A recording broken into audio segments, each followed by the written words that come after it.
Hey guys, bit of a strange video today. Sorry if I sound a bit strange as well. I've had a terrible flu. Actually was hitting some quite high temperatures a few days ago, so please bear with me.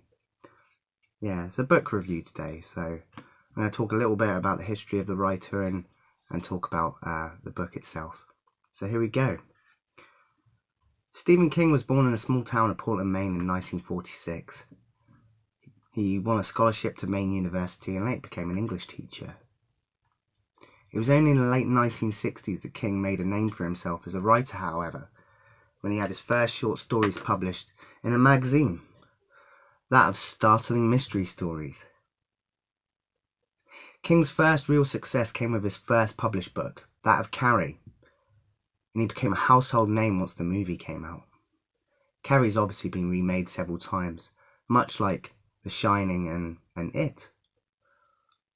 But it's the years between 1977 and 1984 that fascinate me the most about Stephen King. Unbeknownst to some, King actually wrote under a pseudonym of Richard Bachman during that time, yet he was still releasing books under his actual name of Stephen King. So why did he do this? I personally think he just wanted a bit of fun. I think he wanted to see if he could go from a pulp paperback writer to the top again. Of course, when he released his fifth book under the pseudonym of Richard Bachman, that of Thinner, he was caught out. Some sneaky journalist did the legwork and put two and two together. He uncovered a paper trail which basically linked King to his publisher to the Richard Bachman character. Thus the game was up. Subsequent copies of Thinner that went under the name Stephen King sold several 100,000 copies more. Shame really, because he nearly made it again. He had a character made out for Richard Bachman and everything. Richard Bachman was a recluse, he wasn't a very nice guy, and he was also dying. Typical Stephen King, right? Subsequent copies of the collected works of the Bachman books don't include Thinner, and it's for that very reason. But the original versions, the original prints of the Bachman books, there were 4 books. Now there's only 3. The Running Man is in there, which is the whole reason I got into the Bachman books.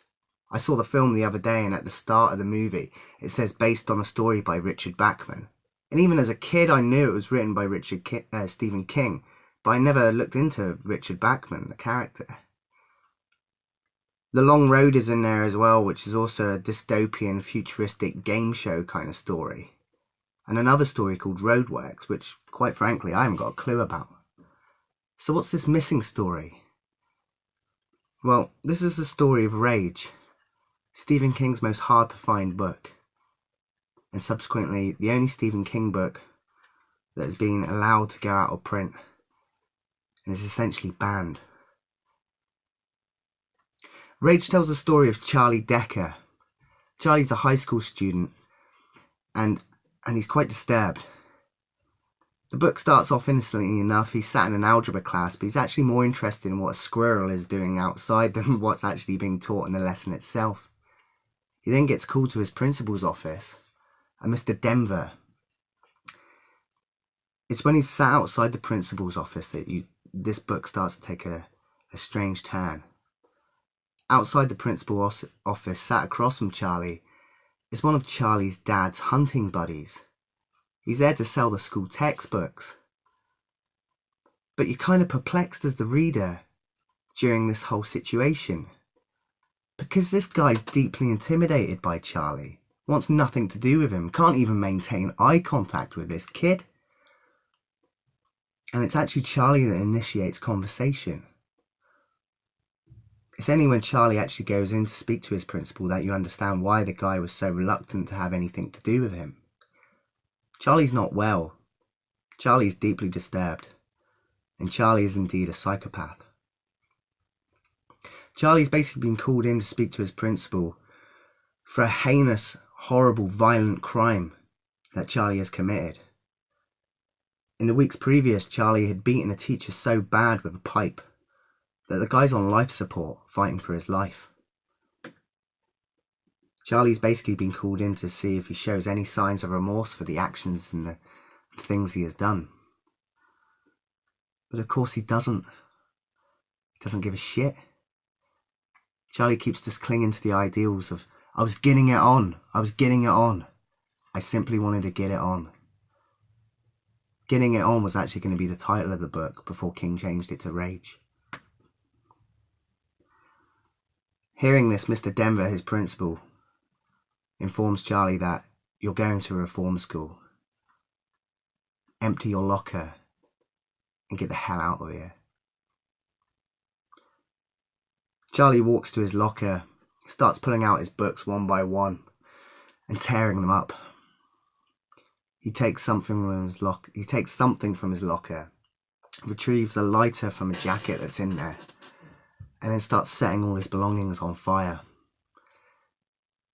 As the flames are engulfing and his textbooks, he closes the locker door, and the smoke rises and starts to come out of the top of the vents of the locker as he walks down the hall.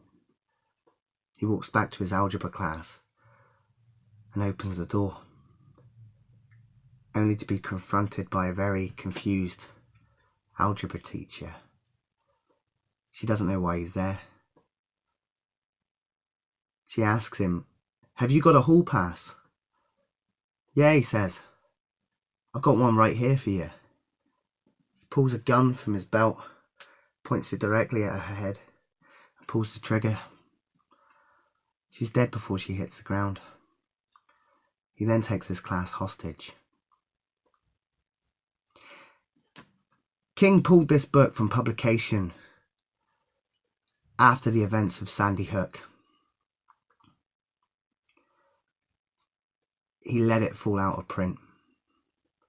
Not because it's been linked to one school massacre incident, not 2, but 5. In 2009, King wrote about Rage. Out of print since 2007. And that's a good thing. I happen to agree. I don't think books kill people. But the events of Rage are deeply disturbing. The students he holds hostage, they're in shock, admittedly. But a lot of them are in awe. A lot of them cheer him on. That's really good canon for a would-be school shooter. In 2013, King wrote a non-fiction essay called Guns, and all proceeds went to the Brady campaign to prevent gun violence. One school massacre that this book was linked to happened in 1993. On January 18th, Scott Pennington, who attended East Carter High School in Grayson, Kentucky, took his dad's .38, walked into his English class, and killed his English teacher, Mrs. McDavid. He then held class hostage, absolutely mirroring the events of Rage. So why did Scott Pennington do this? Scott Pennington did this because Mrs. McDavid had marked his English report, his book report, and gave him a C. The book was Rage. Like I said, I don't think books kill people. But the similarities between the events of these massacres and incidents strongly mirror what actually occurs in the book.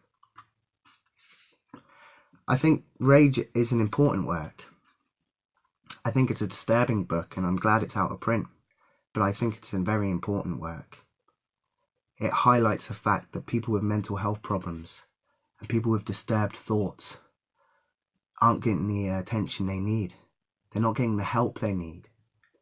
It highlights the fact that America has a deep, troubling problem with gun laws as well.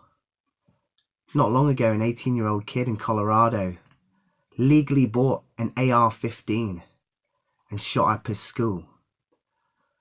He was legally entitled to buy an AR-15 at 18. A weapon that's meant for war. Yet he couldn't legally go and buy a handgun. A weapon that's made supposedly for self-defense. I don't buy the whole thing of a gun is a tool. It's not. It's a weapon. It has one use. To kill shit. That's it.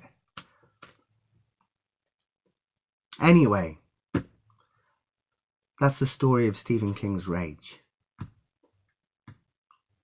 A deeply disturbing book, but an important one all the same. Take care, guys. Hope you're having a nice evening, alright? Bye.